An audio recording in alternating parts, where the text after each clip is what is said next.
Next Wednesday, Apple is set to release to the public its brand new iOS 7 for its handheld devices, including the iPhone, iPad, and iPod Touch. I've managed to get familiar with the software, and my verdict? It's sleek, it's polished, it's solid, and as Tim Cook might put it, it's the biggest thing to happen to iPhone since the iPhone, except for real this time. In terms of looks, the iPhone hasn't changed much since its introduction in 2007. Its design has followed a generally scalomorphic template, for instance, making the Notes application actually look like a notepad, or having the Game Center background look like green felt. In iOS 7, the UI has been completely overhauled. The look is minimalist, flat, sleek, and simple. It's easy to navigate and avoids the busyness and lack of coherence that earlier versions of iOS sometimes suffered. In terms of ease of use, pretty much everything Apple has done with this update have been vast improvements that have desperately been needed since the first iPhone.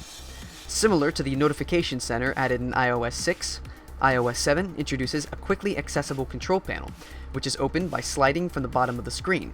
Finally, I can turn off Wi-Fi or adjust my brightness, or change the song that's playing with just a swipe across the screen. It's brilliant. One thing, however, that's a little bit annoying is the fact that turning on and off the screen now happens with a smooth fade that takes almost a whole second to complete. And while that's not a terribly long time, it is completely unnecessary, and currently is more irksome than it is aesthetically pleasing. Switching between open processes now resembles how Safari switches between tabs. You're presented with a row of screenshots of the applications, and to remove one, all you have to do is drag it off the top of the screen. It's a much better, more polished way to manage your tasks. As an added bonus, Siri is now officially out of beta. I haven't messed around with her much, but as far as I can tell, there haven't been any drastic changes. On top of redoing the UI, the new software has a completely new library of ringtones and text alerts. I personally like these a lot better than the old ones, which are still accessible by clicking Classic under the menu.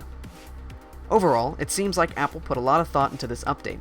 They went in and took a look at all of the problems the iPhone had and came up with sensible and simple solutions. So good job, Apple! And to my viewers, thank you for watching.